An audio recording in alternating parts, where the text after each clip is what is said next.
ano natin, kumbaga tayo po ay sumasaksi na walang Diyos o Allah na karapat dapat sambahin maliban sa Kanya. Maliban sa Kanya. Yun ang una. Yun ang aligi ng Islam. So, syahadatu an la ilaha illallah at anna Muhammadar Rasul at pagkilala natin na ang ating prophet si Prophet Muhammad. Yun. Siya ang huling messenger ng Allah na pinadala sa atin. So, ang pangalawa po yung iqam, salat, yung kumaga aktual na pagsasala natin. Kailangan po natin gawin yun. Kasi yun ang pangalawa na haligi ng Islam, yung pagsasala. Okay, so yung pangatlo, syahadatu an la ilaha illallah, itaod zakah, ito yung pagbigay ng zakah. Halimbawa, yung pera natin nakaabot ng nisab. Ang ibig sabihin ng nisab, yung pumasok na sa pwede kang magbigay ng zakah. Sa Islam, ang pinaka-minimum na pera na makuha mo, yung pag meron kang mahipon na 20, tapos naitago mo yon yung 20k, naitago mo yon sa loob ng isang taon, hindi na kulangan, pwede mo yung bigyan ng zakah na 2.5% lang. Ibig sabihin, i-times mo lang yun. Yun. Ang pangalawa naman, pag mayroon kang makuha na mga pera na hindi aabot sa zakah, sadaka ka lang. Yun lang. Ang sadaka ay walang limit. Na sa mga mahirap. Sa mahirap. Yung nararapat na bigyan. Yun talaga. Kasi alangan naman na doon ka magbigay sa mayaman. Meron na. Meron. Dapat kilalanin mo yung Dapat talagang mahirap na tao yun. At saka, hindi ka pa kayan ba si Ustaz? Kahit mahirap siya, tapos nagalaro, hindi ka pa kaya nito ba?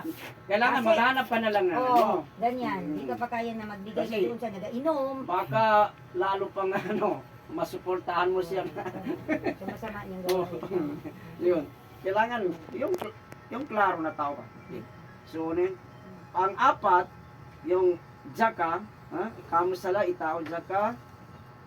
Pang-apat sa Ramadan, ito yung pag-aayuno. Pag-aayuno talaga. Puasa. Hindi pa ba ito na-try? Try na pala. Kaya mo na ito gawin. Nyawag ko na, dahil ba? Alhamdulillah. Ibig Kilala mo sabihin, na yan, Ustaz. Dalabat yan siya. ibig sabihin ano lang. Apya, Masya Allah. Ibig sabihin, yung pag-aayuno, every, one area, parating yan sa atin.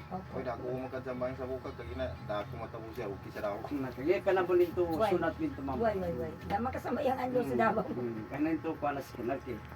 So, yung panglima, ito yung pag-hajj. Kung nararapat na, meron ka ng budget, na pwede mong magamit. Halimbawa, meron kang mga 300k, may maiwan sa pamilya, na kaya kung mag-hajj ka, pwede naman. Pero kung hindi makaabot doon, hindi pwede. Yun ang malista tayo na isabila. Ibig sabihin, yung pamilya mo, meron kang maiwan na budget nila, na yun, pwede mo lang gawin yun. Pero hindi naman obligado yun. Pero pag meron na obligado na sa'yo na gawin mo yun talaga. Yung pag-hajj, inshallah. Okay, yun po ang 5 aligi ng Islam.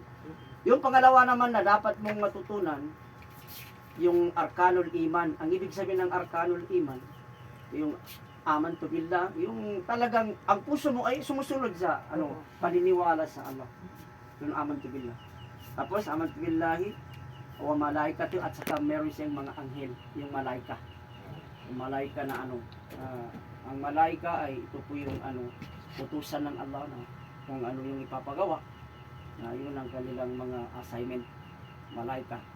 Pangatlo, paputubihi, yung banal na Quran, dapat sumulog ka doon. Yun ang paputubihi. And then, warusulihi, at saka yung mga messenger, yung prophet, yung sugo ng Allah, si Prophet Muhammad, kailangan maniwala ka doon. Okay. So, yung panglima, wal qadri, amantu billahi wa malaikati wa kutubihi wa rusulihi wal yawmil akhir. Ito yung pangalawang buhay, muling pagkabuhay ng tao. Kailangan nandoon tayo, maniwala tayo na may muling pagkabuhay na walang hanggan. Wal yawmil akhir. Okay. Yung pang-anim doon ay wal qadri khairihi. Kung ano yung qadar. Ang qadar ay ito po ang pwede natin matamasa. Ang qadar ay kagustuhan ng Allah na mangyari sa atin. Mabuti man o masama, so dapat natin tanggapin yun. Kaya wag po tayo magsalita na, bakit? Nakatama sa akin ito. Na ganito naman ang ginagawa ko. Di ba? Gumagawa ko ng mabuti, tapos bakit ganito? Na yun ang bawal doon. Kailangan mapaniwala mo na yung mabuti at masama na kagustuhan ng Allah sa iyo. Yun ang wal qadri khairihi. Yun po ang pang-anim na dapat mong kumbaga i-research mo, Ilagay mo sa- pag-aralan mo, yung dalawang kumbaga kategory ng Islam. Pagkatapos doon, i-practical mo na. Madali lang, practical mo na lang kung paano mag-shahada, ang shahada. Kumbaga, ang iningatan mo na lang, magsalita ka ng kumbaga yung araw, sabihin mo, sublay niya kayo naslang, nabawal po yun. Ang bawal ko naman. Ang bawalin to. Dami, mayoginas. Ang pwede lang, sabihin mo, banal. Kailangan maniwala ka. Yung wal qadri, paniwalaan mo ang pamamayogin. Tiga, banalin niya kayo na sila. Tapos, tag-ulan naman. Bawal na sabi, hindi niya kabagulan. Kasi minsan, pinapagalitan mo yung lumit ka. Tapos sabihin mo, banalin niya kabagulan. Banal ang kabagulan. Naniwala ka ba? Na yun ang ingatan mo na lang. Ingatan mo, hindi na kayawin niya. Dapat tingin na. Banal mo niya kayo. Wala ka na, di ba? Mali pala yung sabihin niya ba? Grabe ka. Kung mali man yun. Kailangan, ang sabihin natin, banal din niya kayo. Okay, wala ka ng, kumbaga, sa tawhid, sa akida, wala ka ng nabangga doon, salita. Kaya sabi, hindi na kayawin na. Ibig sabihin, meron kang pinapagalitan. Oo. Hindi na kayawin niya. Lahat dito na ginawa man Kailangan maniwala po tayo. Yun ang ibig sabihin na wal qadri khairihi. So yun po ang pinaka-importante. So ngayon, wala naman tayong sa pagkain, wala na.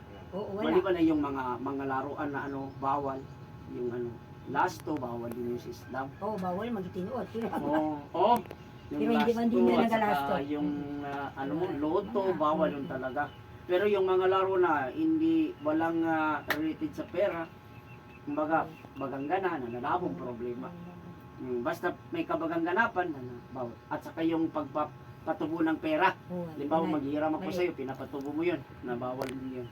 Kailangan pag may hiram sa'yo, sabihin mo na lang na walang tubo ito. Pero bayaran mo lang sa akin.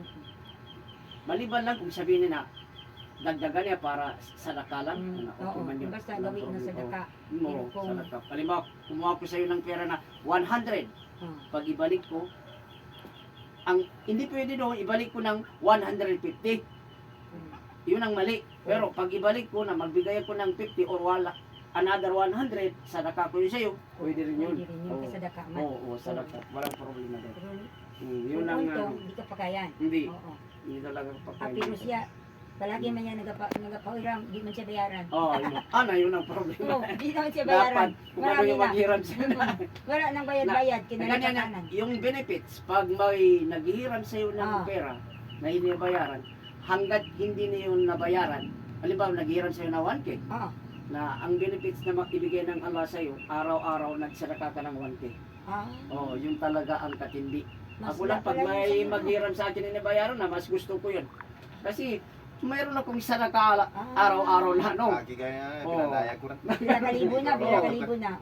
Ganun talaga. Pero mahirap naman na maghiram ka ng pera na yun. Hindi ka good man, hindi mabayaran. Hindi ka pakayan man. Kasi, siyempre, makuha na tabong ba sa may anya, alam mo siya, pagkuha na nga di ba mayad. Kaya ganun po. Okay. So ngayon, magbigas tayo ng shahada. Diyan ka na lang, kasi upo lang tayo. Ito lang, ipil mo lang talaga sa puso mo na talagang niyayakap mo ang Islam na hindi ka naman pinipilit. Total, matagal ka na pala, marunong ka na pala. Ang kulang lang yung pagshahada mo ng kaysahan ng Allah. Okay. So, ganito natin ang kami. Okay. Ipil mo talaga sa puso mo na talagang binabago mo yung paniniwala mo. Pumunta ka na sa Islam. So bigkasin natin, itagalog natin na ay Arabic. Ashhadu Asyhadu alla alla ilaha ilaha illallah illallah wa ashhadu wa asyhadu anna anna Muhammadan Muhammadan abduhu abduhu wa rasuluh wa rasuluhu wa ashhadu wa asyhadu anna Isa anna Isa Abdullahi Abdullahi wa rasuluhu. wa rasuluhu. Okay. So yun po ang Arabic. Tagalogin natin. Ako ay sumasaksi Ako ay sumasaksi na walang Allah na walang Allah na karapat dapat sambahin na dapat sambahin maliban sa nag-iisang Allah. maliban sa nag-iisang Allah. Ako'y sumasaksi Ako'y sumasaksi na si Prophet Muhammad na si Prophet Muhammad ay huling sugo ay huling sugo ng Allah. ng Allah. Ako'y sumasaksi Ako'y sumasaksi na si Prophet Isa na si Prophet Isa ay ay kabilang siya kabilang siya sa sugo sa sugo ng Allah. ng Allah. Okay. So, ulitin natin ng makaisa para makuha natin yung sunod. Ashhadu Asyhadu alla alla ilaha ilaha illallah illallah wa ashhadu wa asyhadu anna anna Muhammadan Muhammadan abduhu abduhu wa rasuluh wa rasuluhu. wa ashhadu Wa asyhadu anna Isa anna Isa Abdullahi Abdullahi wa rasuluh. wa rasuluhu. Okay. So, alhamdulillah. Ganap na. Ah. Congrats. Yun lang. Ibig sabihin, ganap ka na Muslim talaga. Muslim, Oh, Muslim. kasi nabigkas mo yung